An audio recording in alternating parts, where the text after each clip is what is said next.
This week on our highlight reel here on YouTube, join us as we take a look at the entire generation here in America that refuses to grow up. For now, sit back, relax, and join us as we take you through the numbers.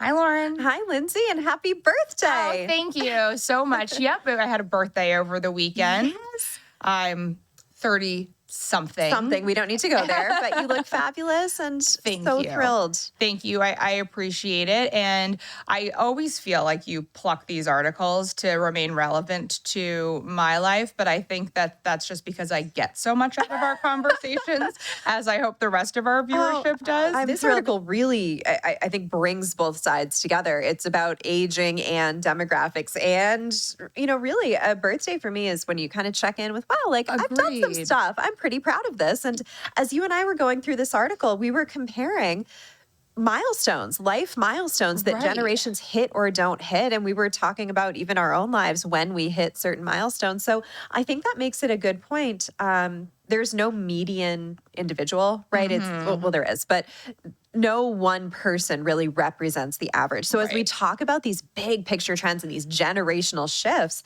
a lot of it can shift one way, can shift the other way, and no one individual kind of crosses all the boxes. Right, exactly. And I think it's hard when we are looking at articles like this. We do have to talk about, the median homeowner, the median, 30-ish-year-old person, and so because we have to have benchmarks, we have to have points of comparison.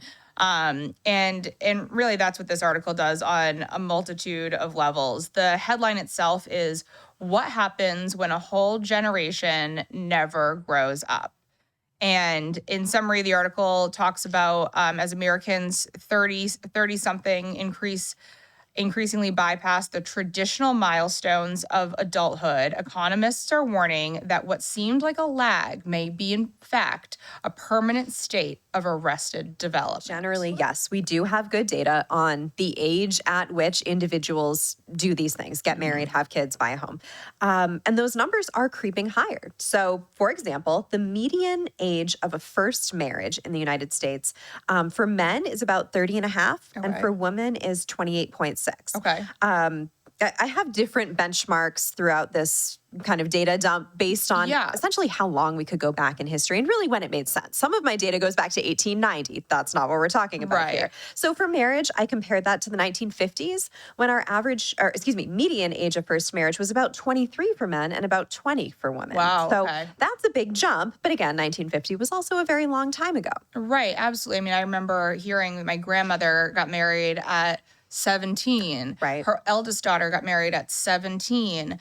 My mom got married in her early 20s. Yeah. I was married in my early 20s. You were married in your early 20s. I was early 20s as well. But I guess we are the outliers in this case. 28.6 is the median for women today. So I guess we all did get married a while ago. We all did get married a while ago. And then the other part of this statement was, kind of this, what was a lag is now becoming this permanent state of arrested development. So many of these behaviors, like marriage, right? We're still getting married. Maybe rates are down, but we're just doing it later. Now, in some ways, it makes sense that we're doing things later because life expectancy has also gone up. So in 2022, the CDC put out life expectancy. The average was 77.5. It was a little higher for women, 80.2, a little lower for men, 74.8. But compare that back to 1990, when life expectancy was only about 75 years, 74.9. And in 1970, it was 70.4 years. So we are living longer, right? We do have more time to do these things. Right. But to your question, are we doing them as much? For this example, I really want to use the age at which folks have their first child. Okay. That's another, right? It's get married, buy a home, have a kid.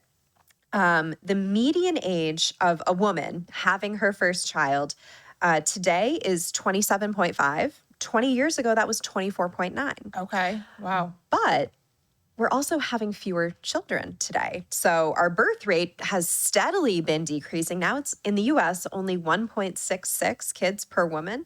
In 1960, that was 3.65.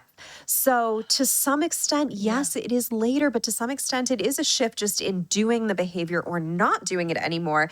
It's complicated, right? Because there are multiple factors listed. Yeah. The median age is still below 35, except for homeownership. Okay.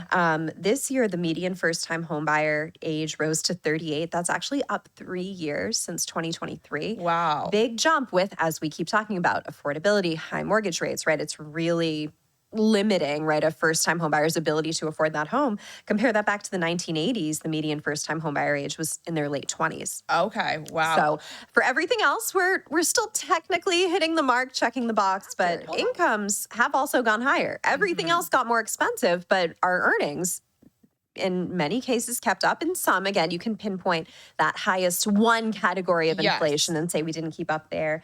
But overall, our wages have been more than offsetting inflation. So general, right, grocery prices, transportation costs, that kind of thing.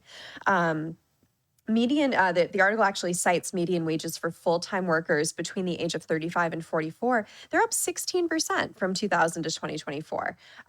So there is real growth in our wages. Now, some of these highest price growth categories, the big one is actually housing, right? The cost of a home. Yeah. That has risen more. So if we look at today's median single family home sale price, that's almost $450,000, which nationwide average, that is eye-popping. Yeah. Today, that keeps rising too. And that keeps rising. I mean, we sat here probably a year ago. We'd have to find the exact articles that we were going through, but I remember 419 even. So just for that average or that median home price to have changed that much over the year. I like it. We'll do it. Well, thank you, Lauren. I appreciate you as always. And I appreciate all of you. Thank you for joining us as we take you through the numbers. But until next time, bye, Lauren. Bye, Lindsay.